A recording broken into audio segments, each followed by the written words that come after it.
வணக்கம் மக்களே, welcome back to my channel. நீங்கள் இன்னும் என் சேனலை சப்ஸ்கிரைப் பண்ணாட்டி சப்ஸ்கிரைப் பட்டனை ப்ரெஸ் பண்ணிடுங்க. பக்கத்தில் இருக்கிற பெல் ஐக்கானையும் ப்ரெஸ் பண்ணுங்கள். ஸோ தட் நீங்கள் என் வீடியோவை மிஸ் பண்ணாமல் பார்க்கலாம். இன்றைக்கி நம்ம பார்க்க போகிற ரெசிபி மஷ்ரூம் பெப்பர் மசாலா. அதுக்கான இன்க்ரீடியன்ட்ஸ்லாம் நான் அப்டேட் பண்ணியிருக்கேன், நோட் டவுன் பண்ணிக்கோங்க. வாங்க வீடியோக்குள்ளே போகலாம். கடாய் ஹீட் ஆகிட்டோன்னா அதில் 1 ஸ்பூன் ஜீரகம், 1 ஸ்பூன் சோம்பு, 4லேருந்து 5 வரமிளகா ஆட் பண்ணிவிட்டு அதை நல்லா சோட்டே பண்ணிக்கோங்க. அது நல்லா ஃப்ரை ஆகிட்டோன்னா நம்ம ஸ்லைஸ் பண்ணியிருக்க ஆனியன்ஸை ஆட் பண்ணிக்கணும். நான் இங்கே 3 onions, medium sized onions use பண்ணியிருக்கேன். அதுக்கப்புறம் சால்ட் ஆட் பண்ணிக்கோங்க. ஸோ தட் உங்களுக்கு வெங்காயம் சீக்கிரமாகவே வெந்துடும்.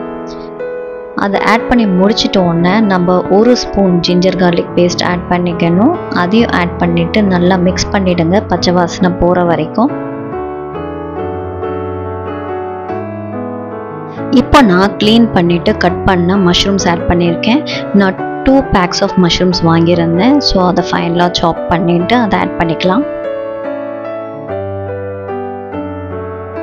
மஷ்ரூமை நல்லா அந்த ஆனியன் மசாலா கூட சேர்த்து மிக்ஸ் பண்ணி விட்டுருங்க.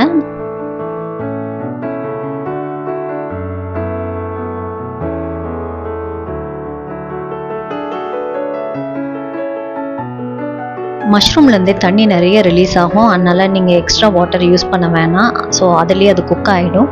ஸோ வாட்டர்லாம் ட்ரெயின் ஆகிட்ட அப்புறம் நல்லா அதில் மிக்ஸ் பண்ணி விட்டுட்டு அதில் 1.5 ஸ்பூன் மிளகுத்தூள், 1 ஸ்பூன் ஜீரகத்தூளை ஆட் பண்ணிடுங்க.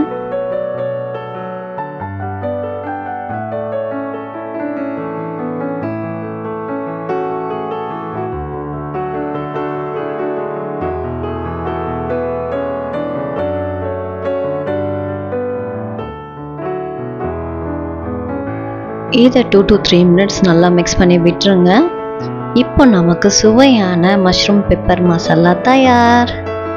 ஃபைனலாக அதில் கொரியாண்டர் லீவ்ஸ் போட்டு கார்னிஷ் பண்ணிடுங்க. மஷ்ரூம்ஸ் ரொம்பவே ஹெல்த்தி. அது ரிச் இன் ப்ரோட்டீன்ஸ். ஸோ நீங்கள் வீக்லி ஒன்ஸ் இல்லாட்டி 2 வீக்ஸ் ஒன்ஸ் அதை குக் பண்ணி சாப்பிடுங்க.